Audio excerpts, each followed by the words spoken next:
Olá, seja bem-vindo a este canal. Você vai ouvir uma mensagem de fé do pastor José Oliveira.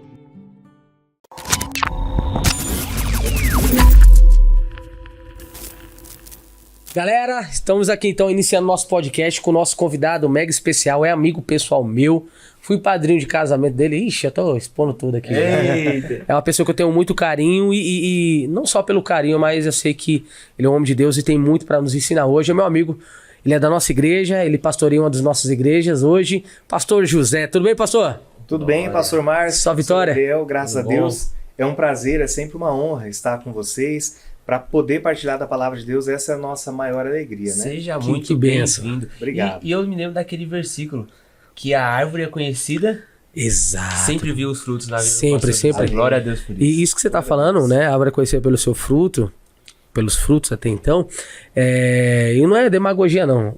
Eu sou uma pessoa muito detalhista. E para quem não sabe, aqui na nossa igreja, a Igreja da Graça, os pastores solteiros, eles moram na igreja, entendeu? E quando eu fui para a sede de São Paulo, trabalhar com o pastor Jaime, o missionário, solteiro, então eu estava morando na nossa sede estadual, e logo depois ele chegou, né? Ele chegou e, assim no início, né, as pessoas ficam um pouco desconfiadas, que as pessoas estão vindo de longe, né? Mas eu sempre observando, porque quando eu falo assim desconfiado, é porque quando você vai para um ambiente novo, às vezes tem pessoas que querem mostrar, né? Tô lendo a Bíblia aqui, né, pastor Zé? Exatamente. Tô lendo a Bíblia, tô orando, quero mostrar serviço, né? Como diz o ditado.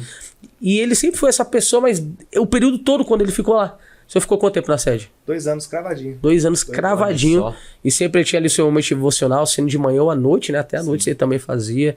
Quando nós tínhamos as escalas lá. E sempre tinha uma palavra de Deus para compartilhar. E até hoje, né? Sempre conversamos. Por isso que eu também, senti no coração, não poderia deixá-lo de fora. É uma pessoa que tem um conhecimento da palavra bem amplo. E eu creio que será usado nesse podcast. Vamos ver se um só vai dar, né? Eu acho que... Acho que pelo conteúdo, acho que não vai dar não, né? Tem muita coisa boa aí. Pastor José, então vamos dar o pontapé inicial aqui, né?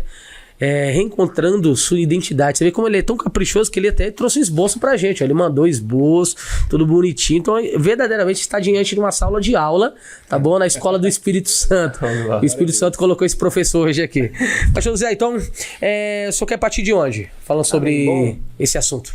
Dando sequência à palavra de vocês, sempre que a gente se reúne para falar da palavra de Deus, o coração enche de alegria e a gente lembra da passagem que os discípulos estavam no caminho de Emaús falando a respeito da morte de Jesus, de como ele sofreu, o coração meio, talvez até desacreditado, porque Jesus tinha morrido e não tinha aparecido até então para eles. Era o início, né, do período pós-ressurreição. Jesus ainda passeia pela terra 40 dias.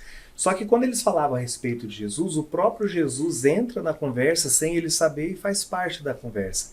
Então, quando a gente participa de um momento como esse, um podcast, ou você mesmo que assiste, a gente consegue entender que Jesus está presente nesse meio para edificar. Porque quando nós falamos a respeito dele, ele participa. Quando você se dispõe a falar ou ouvir do Senhor, pode ter certeza que ele também está do seu lado. Então, esse momento eu creio que vai ser de edificação para nós e para aqueles que também estão dispondo do tempo, que é precioso para a gente ouvir um pouco mais a palavra de Deus. E quando nós falamos sobre reencontrando a sua identidade, né, você até citou do nosso período na sede, e falo também sem demagogia, os dois, tanto o pastor Gabriel como o pastor Márcio, quando estávamos na sede, a mesma essência do pastor Márcio, antes de receber qualquer posto, seja o show da fé, seja a liderança da juventude, né, dos jovens que vencem, antes de receber esse posto, era uma pessoa. Mas quando recebeu, manteve a mesma pessoa. Então essa identidade que às vezes as pessoas, e principalmente os jovens, estão perdendo hoje. Eles começam a vida muito bem, mas quando recebem um posto, e a gente vai abrir um pouco esse assunto, as pessoas acabam se perdendo na vida. E por isso eu trouxe esse tema, que eu acredito que muitas pessoas, inclusive dentro da igreja, estão precisando reencontrar a identidade que um dia foi perdida. Para a gente entender quem nós somos e para onde nós vamos, a gente precisa voltar um pouco no tempo para entender da onde nós partimos, onde estamos, como no GPS. No GPS, se você não colocar a rota que você quer chegar, você não chega, mas você também precisa colocar onde você está. E esse foi um dos problemas que talvez atrasou muito o crescimento de uma nação, tanto do povo de Deus como do povo egípcio. Se a gente olhar no início do período que eles começam a ser escravizados, foi por conta de um rei, o faraó, que não sabia sobre a história de José. A Bíblia diz que foi levantado esse homem e ele não conhecia quem era José. Mas espera aí, ele era um líder, não conhecia a história do próprio povo. Começa a escravizar os israelitas e depois lá na frente todos se perdem. Não estou querendo criar hipóteses que os israelitas poderiam se misturar aos egípcios, mas a história poderia caminhar diferente. Sim. O Egito sofreu muito porque eles agiram de forma errada, pela falta de conhecimento, de não saber quem eram, de onde tinham vindo e para onde poderiam ir.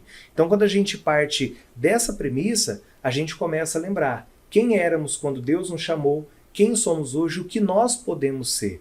Porque por mais que a gente esteja em evolução na vida, a evolução precisa ser para o lado positivo, para o lado Sempre, bom. sim. Tem pessoas que, infelizmente, o tempo passa, as coisas começam a desandar e a pessoa acha que está bem, mas não, ela regrediu na vida. Ela não conseguiu dar aquela levantada, melhorar, não conseguiu gerar frutos na vida dela. Então essa mensagem para nós hoje é para a gente entender que nós estamos em um processo de uma boa evolução que o Senhor quer trazer para a gente. E quando a gente fala de voltar ao início de tudo, a gente volta então lá no Éden. Eu até deixei a Bíblia aberta para não já para ganhar tempo. E a Bíblia diz em Gênesis 1, versículo 26. Então disse Deus, façamos o homem à nossa imagem, conforme a nossa semelhança. Domine ele sobre os peixes do mar, sobre as aves do céu, sobre os grandes animais de toda a terra e sobre todos os pequenos animais que se movem rente ao chão. Criou Deus o homem à sua imagem. A sua imagem Deus o criou. Homem e mulher os criou. Então, quando nós somos criados pelo Senhor, nós recebemos uma identidade de filhos de Deus. E Deus, ele dá para nós, eu entendo dessa maneira, que Deus ele mostra para nós o direito de escolha que nós temos em ser ou não filhos, quando ele deu o direito de escolha para Adão no Éden. De toda árvore você pode comer, mas a do conhecimento do bem e do mal, não. Então Adão ele podia desfrutar de centenas ou até milhares de frutos ali, porém, daquela ele não podia. Então ele teve o direito de escolher se queria ou não continuar sendo filho de Deus. Ele tomou a decisão. Se ele queria ou não violar sua identidade, né? Exatamente. Então Deus ele não pode ser aquele Deus que nos controla como se fôssemos robôs, porque senão qual seria a vantagem de ter alguém que me ama porque eu estou forçando essa pessoa a me amar? Ela não tem outra opção. Então Deus ele sempre nos dá essa opção. Então, quando nós falamos de identidade, nós podemos carregar uma, só que nós devemos estar cientes que da mesma maneira que no Éden a identidade do homem foi roubada, nos dias de hoje ela também pode ser. Por que eu digo que ela pode ser? Porque hoje existem vários meios para roubar e tirar a nossa essência, aquilo que nós somos. Eu não falo do José que nasceu e o pai tem um temperamento X, a mãe tem um temperamento Y, então ele tem um temperamento porque ele puxou dos pais. Não estou falando dessas características, mas as características de filho de Deus. Porque uma coisa é eu dizer que nasci assim, vou morrer assim. Outra coisa é eu falar, eu nasci de novo, não sou mais assim. Esse meu novo nascimento trouxe para mim uma nova identidade. E essa identidade, então, no Éden foi perdida, a identidade de filho de Deus. Certo. Aí você pode perguntar, pastor, mas como hoje as pessoas são reconhecidas como filho de Deus? Imagine que eu, por exemplo, o próprio Massa. Lá na sede, esses dias, eu mostrei para minha esposa a irmã dele. Ela bateu o olho e falou, nossa, realmente. Parecido? Exatamente. Tipo assim, o Massa... Uma massa de cabelo. Então o pessoal Então, comenta que é parecido um pouquinho. Você vê que você tem as características da sua irmã Sim. porque vocês têm o mesmo pai. Sim. Então, quando nós temos o mesmo pai, logo nós temos as mesmas características. Eu posso ser fisicamente diferente de vocês, mas as pessoas podem olhar para vocês e falar, eu vejo Cristo em você, eu vejo Cristo em você. É sinal que nós temos o mesmo pai. Logo parecido. nós temos as características do mesmo pai, porque é o mesmo. Então você consegue observar as semelhanças.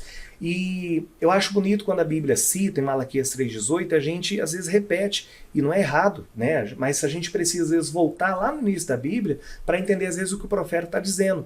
E a Bíblia diz em Malaquias 3,18, então outra vez vereis a diferença entre o ímpio e o justo, entre aquele que serve e aquele que não serve a Deus. Outra vez. Então, exatamente, então a Bíblia tem uma diferença, e essa característica é porque um grupo é dos filhos de Deus, Sim. e o outro não. Aí Moisés, quando estava para sair com o povo tinha falado, murmurado contra Deus, e Deus falou, olha, não vou andar mais com vocês, senão eu vou acabar fazendo, né, eu vou acabar destruindo vocês. E Moisés fala, Senhor, não permita que a gente saia daqui sem a tua presença. Por quê? Aí é Êxodo 33,16. Porque é a tua presença que nos faz diferente de todos os outros povos da terra.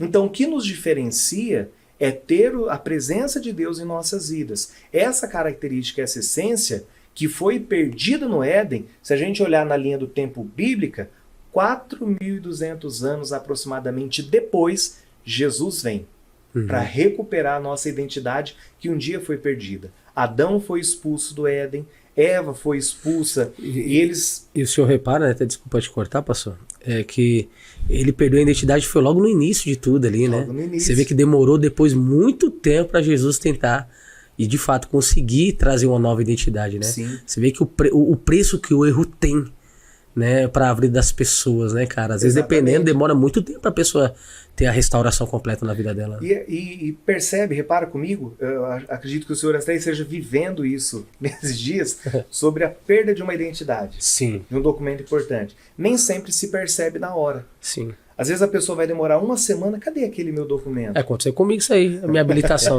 Nunca tirei a minha habilitação da carteira. Fui, cadê a minha habilitação? Tô procurando até hoje. E tem pessoas assim, no mundo espiritual, elas já perderam a identidade, só que na cabeça delas está tudo bem. Porque ela vai na igreja, Deus fala com ela, ela faz uma oração, mesmo que morna, mas na cabeça dela, não Deu estou fazendo certo, tá mal a fazendo ninguém. efeito. Mas a Bíblia fala em Tiago que a omissão também é pecado.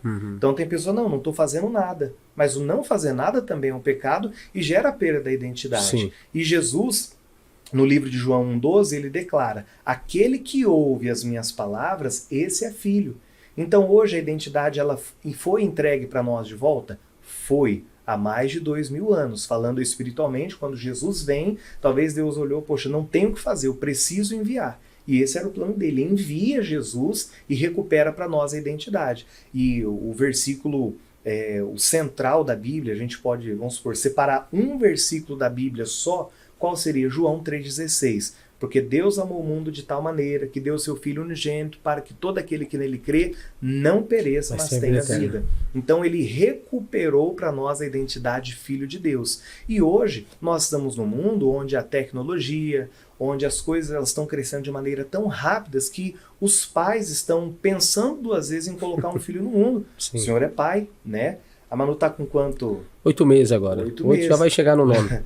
Nós estamos nos programando também, né? Eu e minha esposa, para sermos pais. Só que uma coisa é fato, a gente conversa com muitos amigos pastores que têm dificuldade em tomar a decisão logo, não por questão financeira, não por estrutura, que é importante, mas porque a pessoa pensa, esse mundo de hoje está tão depravado, as coisas estão tão deturpadas, ou estão banalizando as coisas sérias e fazendo com que os certos se passem por bobos, virem motivo de piada e chacota, e isso vai desincentivando, tira o incentivo da pessoa até mesmo de gerar, porque vê que as coisas estão perdidas, mas uma coisa é certa, nós precisamos lembrar que estar no meio e não estar contaminado é uma opção que nós temos. Não foi o que aconteceu com Ló, quando estava em Sodoma? A Bíblia diz na segunda de Pedro, referindo a Ló como justo, o justo Ló.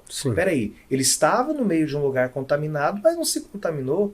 Eu só digo isso porque a Bíblia dá respaldo. Pode ter aqueles que questionam, né? Ló e não gostam, mas é bíblico. É bíblico. O justo, a Bíblia chama ele de justo, e se ele não fosse uma pessoa justa, Deus não iria tirá-lo dali. É interessante o senhor comentar isso, porque eu me lembro também de um jovem, né? Trazendo para essa parte de jovem, de Daniel, né? O cara que estava ali no meio de um império de, né, idolatria, prostituição, coisas mundanas. Corrompido, né? Corrompido, né? Perverso.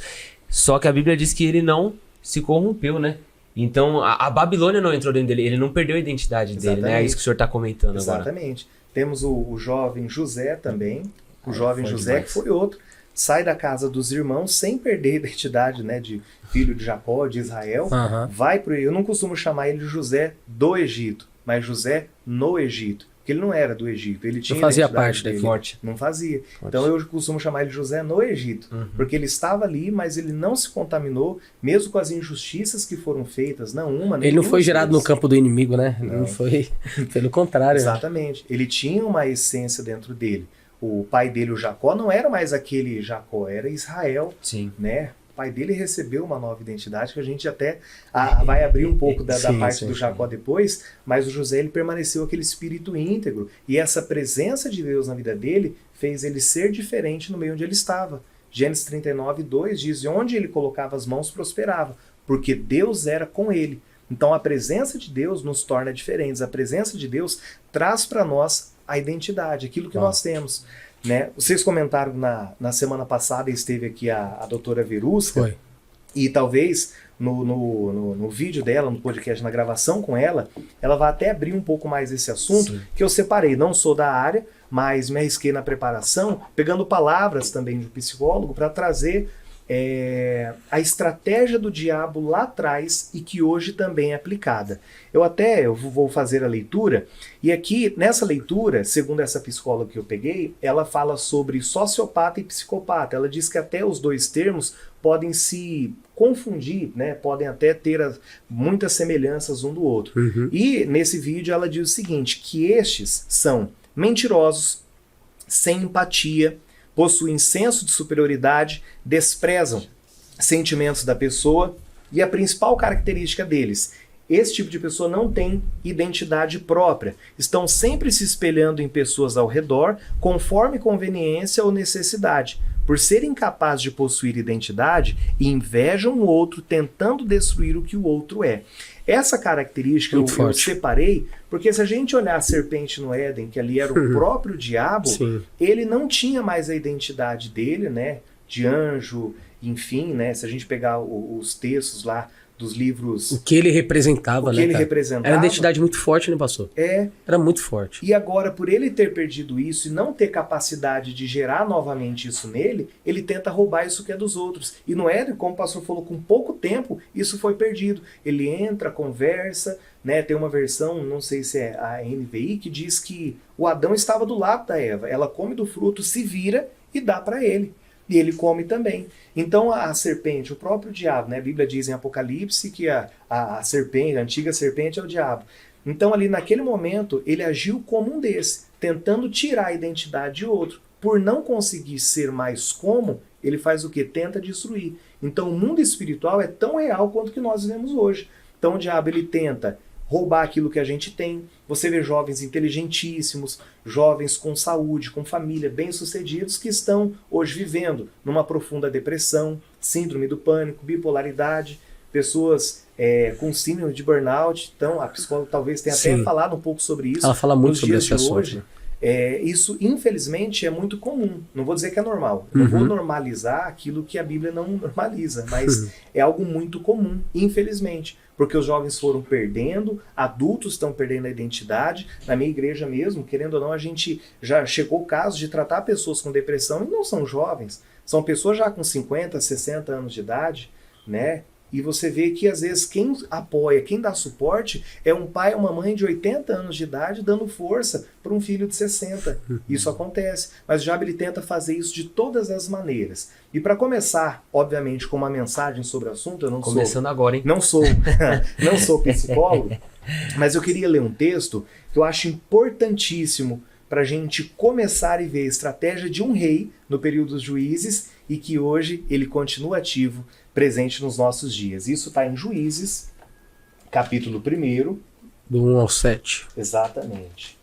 Juízes 1, do 1 ao 7. Os juízes vieram num período pós-morte de Josué, não foi levantado um líder como Josué, e eles não eram líderes, eles eram pessoas que organizavam as tribos para as batalhas. Então Deus falava com um, reunia as 12 tribos e iam para a batalha. Então eram lideranças de momento. E aqui a Bíblia fala do primeiro desafio que eles tiveram. Por quê? Josué morreu, eles já estavam agora em Canaã, mas estavam dominando os espaços. E a Bíblia diz assim, em Juízes 1, eu vou fazer a leitura corrida até o versículo 7. Depois da morte de Josué, os israelitas perguntaram ao Senhor, quem de nós será o primeiro a atacar os cananeus? O Senhor respondeu, Judá será primeiro, eu entreguei a terra em suas mãos. Então os homens de Judá disseram aos seus irmãos de Simeão, venham conosco ao território que nos foi designado por sorteio, e lutemos contra os cananeus. Iremos com vocês para o território que lhes foi dado. E os homens de Simeão foram com eles. Quando os homens de Judá atacaram, o Senhor entregou os cananeus, os ferezeus, nas mãos deles, e eles mataram 10.000 homens em Bezeque. Foi lá que encontraram Adoni-Bezeque. Lutaram contra ele, derrotaram os cananeus e os ferezeus. Adoni-Bezeque fugiu, mas eles o perseguiram e prenderam e lhe cortaram os polegares das mãos e dos pés. Então Adoni-Bezeque disse: 70 reis com os polegares das mãos e dos pés cortados apanhavam migalhas debaixo da minha mesa. Agora Deus me retribuiu aquilo que fiz. Eles levaram para Jerusalém, onde morreu. Essa passagem é muito forte, hein, cara? É muito forte essa... Aqui deixa bem claro, né, o que ele quer fazer, né? Ele quer arrancar a identidade da pessoa. Exatamente. Então, quando a gente faz a primeira leitura nesse texto, a gente pensa, bom, arrancou o polegar, tirou o dedão do pé. O que isso tem a ver? Eu não teria mesmo firmeza para tomar uma água dessa se eu não tivesse o dedão, eu ia ficar tentando, embora eu tenha aqui apoio, mas se eu não tivesse, a dificuldade seria maior para escrever. Ia parecer, você não tem apoio. Pegar o microfone, a mesma coisa com o pé. Sim. Com o pé você perde a firmeza. Eu tinha uma vizinha, ela sofreu um acidente de moto e ela precisou arrancar 3 dedos. Por causa do acidente, acabou, né? Ela teve de amputar 3 dedos do pé. Quando ela arrancou, bom, são 3 dedos, né? O dedão tá ali, é só isso. Não, precisou fazer fisioterapia, ficou andando de muleta muito tempo, porque o dedão, ele dá o equilíbrio pro corpo. Sim. Então ele pegou o Adoni-Bezeque, né? O Adoni-Bezeque no hebraico significa Senhor das estratégias. Ele então arrancava os dedões, arrancava dos pés das mãos e ele tirava o equilíbrio da pessoa, ele tirava a firmeza que a pessoa tinha. Então era uma maldade muito grande. Mas trazendo para nossa mensagem no mundo espiritual, o que a gente carrega no nosso polegar? A nossa impressão digital. Sim, que é uma identidade. A nossa identidade. Única, né? A nossa identidade que é única. Então o Senhor das estratégias desse tempo está tentando também arrancar a nossa identidade. Então ele age de maneira sorrateira para arrancar o que nós temos de valor. Volto a dizer, um dia nós recebemos a identidade de filhos de Deus. Nós perdemos. Adão representa a humanidade. Jesus vem, recupera para nós. E hoje, novamente, todos os dias nós temos a árvore do conhecimento do bem e do mal diante da gente. Todos os dias nós temos a escolha de ser filhos de Deus ou não, de carregarmos a identidade de Deus como nosso Pai ou não. E a gente vê que o Adoni-Bezeque, ele fazia isso e um dia foi retribuído a ele. Mas nós hoje, será que nós estamos dando mole para o diabo? Né? E quando falo diabo, tem pessoas que podem pensar, mas o diabo não vai fazer nada comigo. Mas o diabo ele não vai vir se apresentando como tal. Ele pode vir de várias maneiras, e nós separamos aqui 5 pontos, pelo menos, né, representando uma mão, pelo menos 5 pontos daquilo que ele pode usar como meio para roubar de nós o que nós temos de valor. Então tem jovens, pessoas que agora estão assistindo e olham para a vida 10 anos atrás e já não se veem mais como eram. Talvez perdeu a alegria, perdeu a vontade de viver, já não tem mais projeto para a vida, eu quero ser bem-sucedido, eu quero cuidar do meu corpo, quero cuidar da minha vida, quero cuidar do meu ministério. Já perderam aquilo que tinha sem perceber, porque foi roubado pelo Senhor das estratégias, que age hoje nos nossos tempos para tirar o que a gente tem de maior valor. Muito forte. E qual que é o primeiro tópico que a gente já pode iniciar? Porque, pessoal, vocês não perceberam, isso aqui é só uma introdução, tá? É só a introdução dos 5 tópicos que nós vamos abordar. Primeiro ponto que a gente coloca sobre esse assunto, e que eu acredito, não vou colocar como grau de mais ou menos importante, porque todos eles são entrelaçados, todos eles são interligados. O último, que eu acho que seria talvez uma revelação para nós cristãos. Os outros são coisas mais naturais que a pessoa de casa pode pensar. Mas isso eu já sei. Mas às vezes sabe, mas a gente não se atenta tanto. Mas esse último ponto, que talvez fique para o episódio 2 do nosso bate-papo, esse vai ser importante para a gente ver quanto a influência espiritual é presente na nossa vida quando a gente desacredita da palavra de Deus, que tem tudo a ver com o nosso tema. Então, a primeira coisa são os ambientes. Eu até coloco o número 1 da lista. Aí eu faço a seguinte observação. Imagina, o pastor Márcio deve ter viajado para quantos estados esses últimos anos? Alguns aí, cara. Acho que pelo menos uns 10. Uns 10 estados. Por aí. E é bate e volta. Às vezes tem um caso ou outro que é raro você ficar uma semana, né? Mas uns 2 dias, tem casos que foram um dia, só fazer uma reunião e voltar. Sim. Agora imagina esses casos de uma semana que não fossem com líderes de outros estados. Certo. Mas vamos supor que está lá na Bahia. Está na Bahia.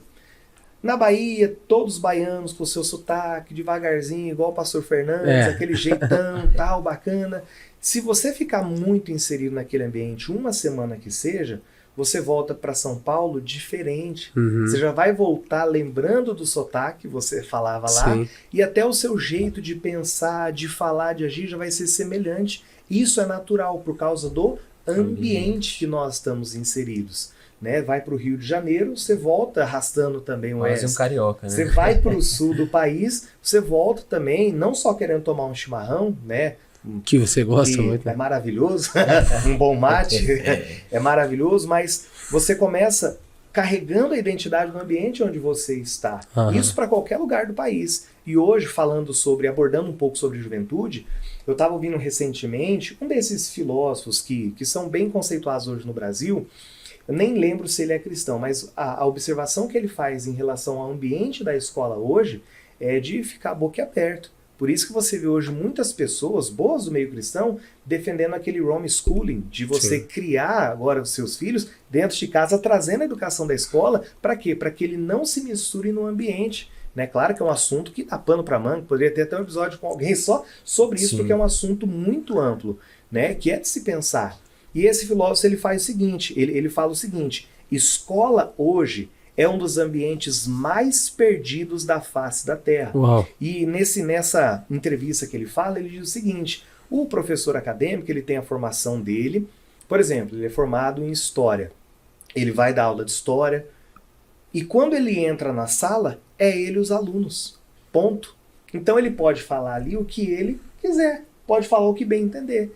Então, por que a escola hoje é esse tipo de lugar? Não só pelos outros alunos com criações e culturas diferentes, mas porque pode ter o professor, pode ter um diretor que tenha um pensamento ideológico diferente daquele que os pais querem passar para o filho, porque, convenhamos, o pai passa aquilo que ele acha que é melhor.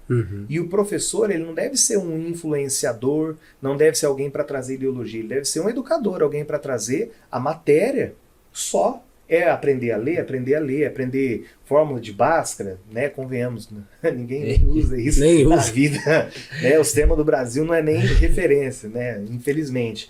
Então a pessoa aprende tanta coisa, aquilo que é relevante acaba não aprendendo. Mas vamos voltar para aquilo que ela aprende ainda, que tira muito proveito. Só que daquilo que é aprendido, muita coisa é inserida ali para mudar o jeito dela pensar, para se revoltar às vezes com os pais. E a pessoa que estava na entrevista com esse rapaz, ela fez a seguinte observação.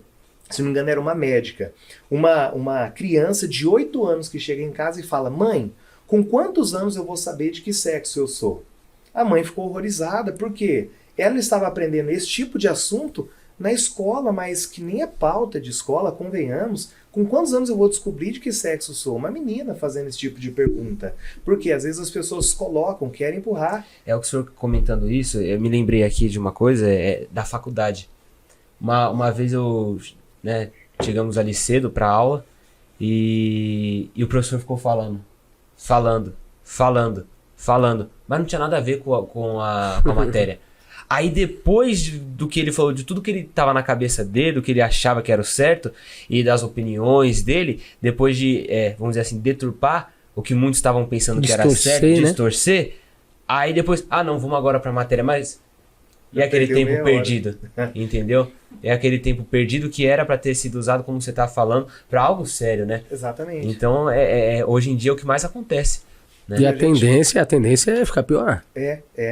Porque as liberdades para esses intelectuais é muito grande. E a gente pode pegar, por exemplo, falando da faculdade, eu estou entrando para o 3º ano do curso de Direito. É a mesma situação. Imagina. Então você entra para a faculdade, o assunto é teoria geral do direito, mas vamos falar sobre aborto. E fica falando sobre aborto, que isso não sei o quê. Cada um tem sua posição. Tem cristãos que pensam diferente, mas não é assunto. Mas querem colocar ideologias na cabeça dos alunos, de vários outros pontos, não só sobre aborto, mas assuntos que às vezes nem convém a gente falar, porque podem falar discriminação, não é. Mas se você está numa escola é para aprender, ponto. Sim. Mas aí o ambiente quer te forçar a você acreditar naquilo que eles acreditam. É quando você olha para Jesus não foi influenciado pelo ambiente, né? De jeito nenhum. Lá em Mateus 4, ele deixa bem claro o que influenciou ele nas decisões. Foi a palavra. Exatamente. Sim, ele selecionou o que era certo. Nessas aulas eu também falava, então é 40 minutos dele falando, aí quando ele falava assim, agora a gente vai entrar na matéria, então selecionava. Agora a aula começou para mim. Pra mim começou, tô aqui pra isso. Entendeu? Não é, acho que é assim, né, que a gente deve se comportar. E na minha sala, por exemplo, tem muitos cristãos. Muitos. E desde o início, eles já me vinham como referência por alguns assuntos. Às vezes a gente precisar dar uma pausa ou lembrar, às vezes, o professor que a matéria é uma, que eles estão indo para outro lado. Então, alguns acabam até pegando referência, ó, a gente está junto aqui, não estamos sozinhos. E a gente segue. Hoje as coisas estão tranquilas, mas precisa tomar cuidado. Aí a gente está falando de uma pessoa que já está na obra, está no ministério, já tem uma formação, e está ali no meio e tem que tomar cuidado. Mas agora imagina uma criança de 8 anos, 7 anos. Entende? Aí esse é o problema. Porque o que a escola deveria fazer é dar o aprendizado, o ensino, ponto. Mas aí quando entra ideologias vindo de um alto escalão, tenta mudar. E a gente olhando para ambientes, nós podemos ser muito influenciados. Agora, será que Jesus não precisou orientar alguém sobre isso? Precisou também. Aí eu peguei a referência de Marcos capítulo 8, que nessa referência, Jesus ele precisa orientar uma pessoa a respeito do ambiente, porque o ambiente não iria fazer mal para aquele homem. Marcos 8, 22 diz assim: eles foram para Betsaida, e algumas pessoas trouxeram um cego a Jesus, suplicando que lhe tocasse nele. Ele tomou o cego pela mão, levou-o para fora do povoado. Depois de cuspir nos olhos do homem e impor-lhes as mãos, Jesus perguntou: você está vendo alguma coisa? Ele levantou os olhos e disse: vejo pessoas, elas parecem árvores andando. Mais uma vez, Jesus colocou as mãos sobre os olhos do homem, então seus olhos foram abertos e a sua vista foi restaurada. Ele via tudo claramente. Jesus mandou-o para casa dizendo: não entre no povoado. O que tinha no povoado? Não sabemos exatamente, há especulações, mas de fato não sabemos o que tinha ali. Mas Jesus tira ele do meio do povoado, realiza a cura, a limpeza para aquele homem. Eu acho que é o único fato que Jesus precisa fazer 2 vezes, talvez pela forte influência que tinha ali, e depois Jesus fala: ó, vai para casa, mas não entre no povoado.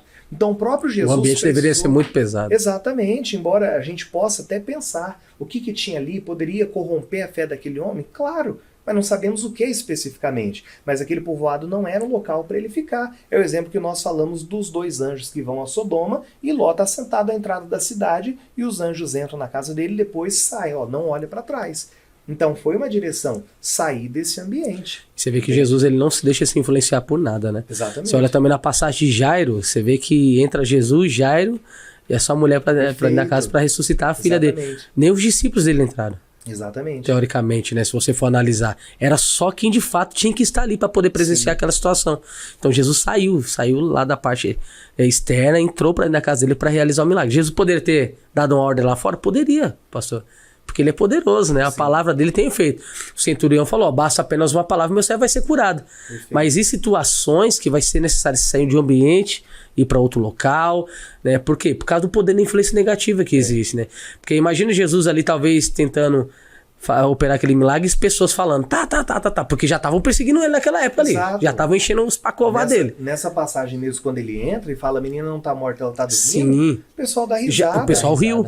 Aí Jesus expulsa todo mundo, ele expulsou todo mundo, não pediu licença, ou a família ficou constrangida, dá para vocês saírem? Não, a Bíblia diz que ele expulsou e entra pro quarto com o pai e a mãe e só os 3 que estavam com ele desde a caminhada de Jairo, que tinha acontecido logo Jairo não, da mulher com fluxo de sangue, que tinha acabado de ser curada. Já logo em seguida, né? Isso, é na mesma caminhada. Então entra os 3 discípulos, pai e a mãe, só. Então Jesus ele precisou se reservar um ambiente que as pessoas fossem crer. Já em João capítulo 11, por exemplo, que é o Lázaro que está ali, não tinha como fugir, era um lugar mais aberto, e a Bíblia diz que Jesus chora. Pode haver especulações? Pode. Eu penso hoje da seguinte maneira, que Jesus, vendo a incredulidade daqueles que deveriam estar com a fé mais avançada, talvez foi ali um choro, talvez, especulação, a Bíblia não aponta. Claro. Mas pode ser de decepção, da incredulidade do povo, né? A própria Maria, que tinha ouvido Jesus, chega e fala: Senhor, mas com o mesmo discurso de Marta, o mesmo discurso. E quando Maria tem o mesmo discurso de Marta, negatividade, logo em seguida Jesus chora. E ele realiza o milagre, realiza. 4 dias, as pessoas precisavam ver. Só que você vê que tem um momento que não vai ter como você sair do ambiente, como numa escola. E quando não tem como você sair do ambiente? É um período, aí é o que o Márcio falou do Daniel. Estava na Babilônia o Daniel, mas com espírito excelente. Passou, se não me engano, 4 reinados e ele continuava ali em cima. Deus estava com ele. Não se contaminou. Eu achei muito interessante o que o pastor José aqui falou, porque tem jovens que estão nos assistindo, que, né, o senhor também já teve na faculdade, a gente sabe como é difícil, às vezes um jovem cristão tá ali e tudo, mas algo interessante, José não era o José do Egito, é o José que passou, né, ele estava no Egito, mas não era do Egito, assim como Daniel, ele estava ali na Babilônia, mas ele não pertencia à Babilônia, e talvez esse jovem, essa moça, esse rapaz que está nos ouvindo, você está se deixando influenciar. Você está deixando se influenciar por conta do ambiente, né? Aquela famosa história, não, se por causa do ambiente. Se eu não aceitar isso, eles também não vão me aceitar. Eu vou ter que ficar sozinho, né? Até interessante, a doutora Verusca comentou até isso no podcast na semana passada. Por quê? Aí a pessoa acaba cedendo às pressões. Exato. E perde o quê? A identidade. A identidade. Aí onde que tá o detalhe? Enquanto você tava falando aqui, até o pastor José também, eu fiquei pensando, peraí, mas o Daniel, por que ele não teve o José no caso, por que ele não teve a sua identidade corrompida? Porque ele não era o José do Egito, como você bem falou, ele estava no Egito, então ele não pertencia ao Egito, mas a identidade dele não foi gerada lá. Exatamente. Aí onde que tem o detalhe, tem pessoas que acham que estão gerando a identidade dela no lugar que é correto, mas não estão. Nós somos filhos de Deus, não tem como. A identidade, ela é gerada a partir do momento que nós entregamos a nossa vida a Cristo, nos batizamos das águas, né? Nascemos, tornamos uma nova criatura. Ali vai sendo formada a identidade de nós. Aí tem pessoas que vêm com argumentos, mas ela nem conhece a Bíblia. Não, aí ela acha que ela tem identidade formada, mas a identidade dela é do Egito.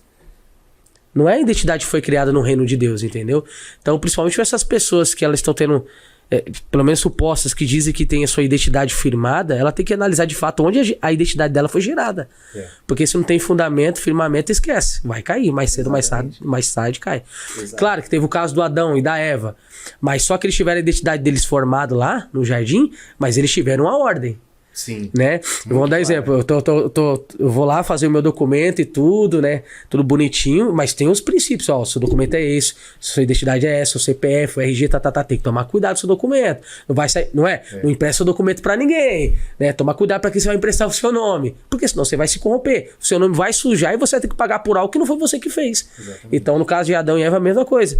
Eles acabaram pagando por algo que não pertencia a eles. Foi gerado pelo diabo, que não tinha identidade, teve oportunidade, mas perdeu, mas eles acabaram sendo influenciados por causa desse ambiente negativo, foi criado pela serpente. E olha que eles estavam no Éden. Eles estavam num lugar que eles não tinham desculpa para errar. Não tinha, eles tinham tudo em favor deles. Mas, quando a gente tem o direito de escolher, né, nosso Deus é bom, né, Deus não até nisso ele é perfeito, né, cara? E ele, por quê? Como uma vez eu vi um ditado, Deus é bom, deixa você plantar o que você quiser, mas Deus é justo. Você colhe o que você plantou. A Bíblia diz, né, que ele faz chover sobre os justos e injustos. Exatamente.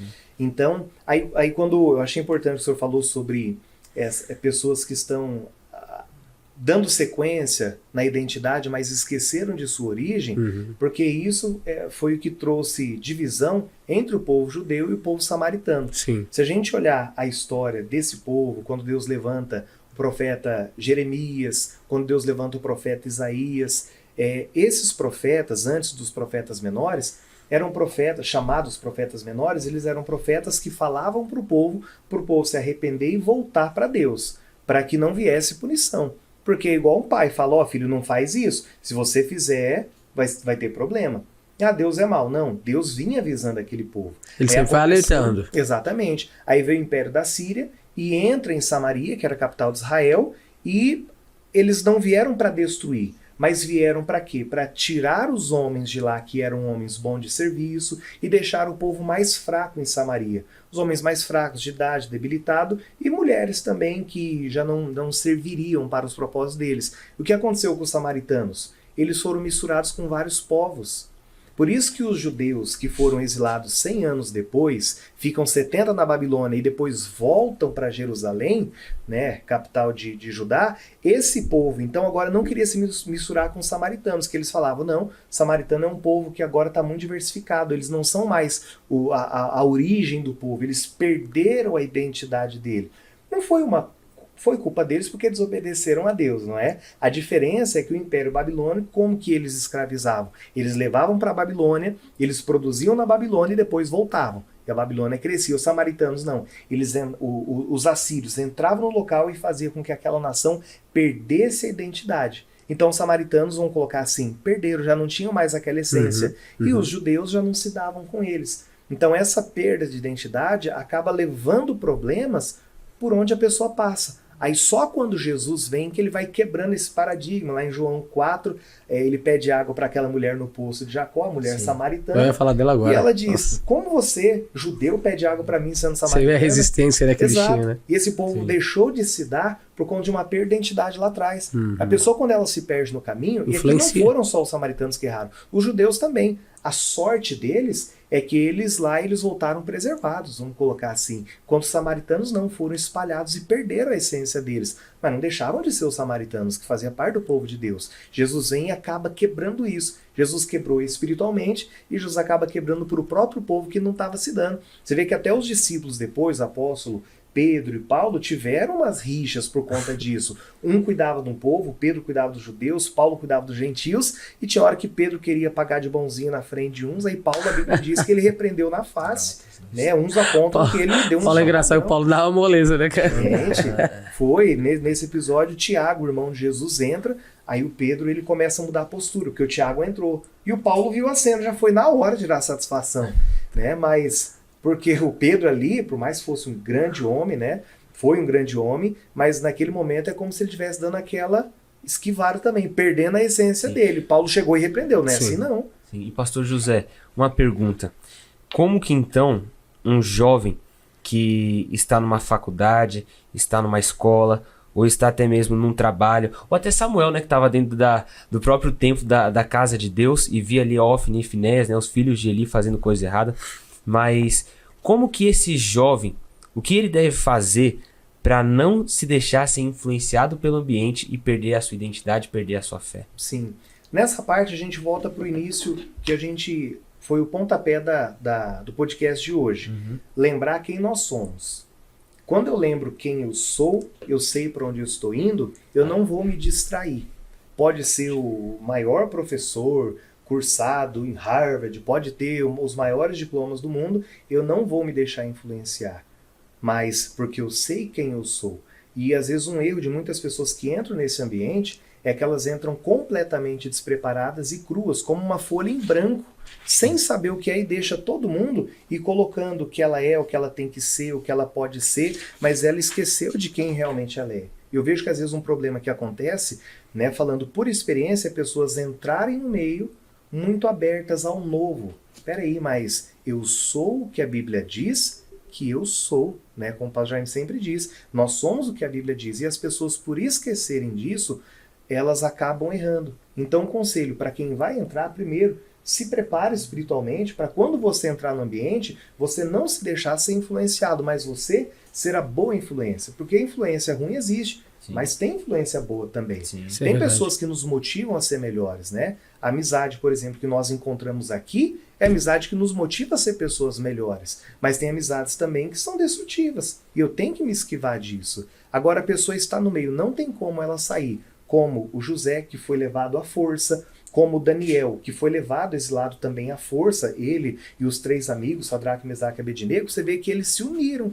Você vê que o Daniel, quando o rei teve o sonho, e falou, olha, se ninguém interpretar, eu vou mandar matar todos os sábios. E todo mundo falou, mas rei, nunca ninguém pediu algo desse tipo. O Nabuco ficou doido, falou, não, ninguém nunca pediu isso. Aí o que chegou pro Daniel falou, não, calma aí, volta, eu vou orar ao meu Deus. E ele reúne Sadraque, Mesaque e Abednego, explica a situação e os 4 se unem à oração.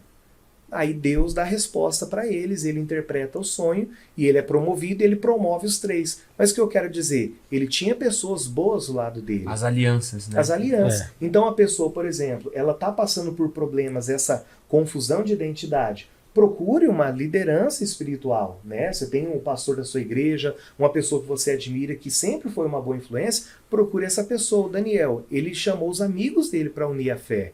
Não é? Pode. Quando temos problemas entre nós, amigos, pastores, enfim, independente, cristão, filho de Deus, nós procuramos pessoas também para nos ajudar. Porque se a gente ficar sozinho, vou lutar sozinho, Esquece. é melhor ser 2 do que 1, Salomão já dizia. É o que a gente deve procurar também. Então eu estou nesse ambiente, não tem como eu sair, não é fácil eu colocar em prática, entra por um ouvido e sai pelo outro. Não é fácil porque a pessoa ela fica ali digerindo, ela fica com aquilo dentro dela. E se, será que é assim? Mas aí quando ela já entra preparada, ela já elimina metade dos problemas. Quando no meio do processo ela encontra dificuldades, procura seguir com alguém, não é? Até mesmo a bênção deve ser partilhada quando ela vem, a gente não está suportando. Quando Pedro estava em Lucas 5 na pesca maravilhosa, a Bíblia diz que o barco ia a pique. A Bíblia diz que ele fez sinal aos companheiros para ajudar ele, porque senão ele ia perder tudo. Então, até mesmo quando nós somos muito abençoados, bombardeados de bênção, a gente tem que repartir também. Porque vai ter uma hora que isso pode subir para a cabeça e a gente vai se perder perde. tudo. E afunda. E pro lado negativo, muito mais. Preciso ter alguém do meu lado para caminhar junto, né? Eu tenho minha Um esposa. discipulado, né? Tem minha esposa, a Sara é uma bênção, a gente conversa muito. Um beijo para minha pretinha, para Sara. Só que tem pessoas que às vezes não tem uma esposa de Deus do lado, não tem uma esposa, Sim. não tem um amigo. Procura alguém da igreja, mesmo que você não tenha uma afinidade, mas poxa, eu vi Deus nessa pessoa. Porque é assim que surgem amizades, Que é aquilo que nós citamos no início, né? assim que surge discipulado. Ser de meus imitadores, como também eu sou de Cristo, né? O homem de Deus já dizia. É muito forte isso que o senhor está falando. Eu acho que, pessoal, tem muita coisa ainda pra gente falar. Isso aqui é só o primeiro, hein? Eu acho que, finalizando esse primeiro podcast nosso aqui, eu acho que o senhor deixou bem claro aí. Nós temos que tomar muito cuidado com esses ambientes, né? Até aqueles ambientes que supostamente são bons, né? Por isso você tem que estar ligado com Deus para você não cair nas ideias do diabo. Exatamente. Que você veja onde que Adão e Eva foram corrompidos. Eles estavam ali no paraíso, cara. Né? E vai surgir pessoas que vão se levantar para tentar te tirar. Ou para contaminar o ambiente que você está. Sim. Se for um ambiente que é de Deus, esse ambiente não será corrompido. Mas quem sai dele é você. Então tem que tomar muito cuidado, né? Ainda mais nos dias atuais, né, pastor? A tendência é ficar cada dia pior. Não esqueça de se inscrever neste canal, curtir essa mensagem e ativar o sininho para receber outras mensagens como essa.